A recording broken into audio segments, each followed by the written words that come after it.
கத்திரிக்க சோதரம் பிரதர் வீட்டுக்கு வந்து ஜெபிக்கிறதுக்கு வந்திருந்தோம். இவங்களுக்குள்ளார பயங்கரமான போராட்டமா இருந்துச்சு, சத்து போராட்டம் மாதிரி இருந்துச்சு. ஜெபிக்க ஆண்டவர் பெரிய ஒரு சுகத்தை கொடுத்திருக்கிறாரு. அது சிஸ்டர் சாட்சி சொல்லுவாங்க, கேளுங்க. சிஸ்டர், உங்களுக்கு ஃபர்ஸ்ட் எப்படி இருந்துச்சு, மனநல எப்படி இருந்துச்சு, இப்ப எப்படி இருக்குது, பிசாசு போராட்டத்துக்கு அப்புறம் போனது எப்படி இருக்குது, அது உண்மையான சாட்சி சொல்லுங்க. வரும்போது ரொம்ப கஷ்டத்தோட வந்தேன். உண்மையிலேயே மனசுல வந்து ரொம்ப அழுக, கவலை, குழப்பம் ஏகப்பட்டது இருந்துச்சு. ஆனா நீங்க பிரேயர் பண்ண ஆவியானவருடைய கரம் வந்து என்ன தொட்ட மாதிரி இருக்கும்போது என்னாலே கண்ட்ரோல் பண்ண முடியாம கீழே விழுந்துட்டேன். கீழே விழுந்துட்டேன். அதுக்கப்புறம் அது போயிடுச்சு, என்னை விட்டு போனதுக்கு அப்புறமேட்டு நான் எந்திரிக்கும் போது புது மனுஷியா தான் எந்திரிச்சேன். அப்ப வந்து இப்ப வந்து மனசு வந்து ரிலாக்ஸா இருக்கிற மாதிரி இருக்குது, எந்த கவலையும் இல்லாத மாதிரி இருக்கு. சந்தோஷமா நன்றி சொல்லுங்க. சர்ச்சுக்கு வாங்கன்னு தான் இனிமே போங்க, சரிங்களா?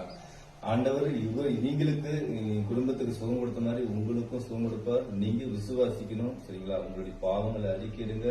உங்கள் துக்கம் சந்தோஷம் வரும். கர்த்தர் உங்களையும் ஆசீர்வதிப்பார். கர்த்தருக்கு சொல்லுங்க.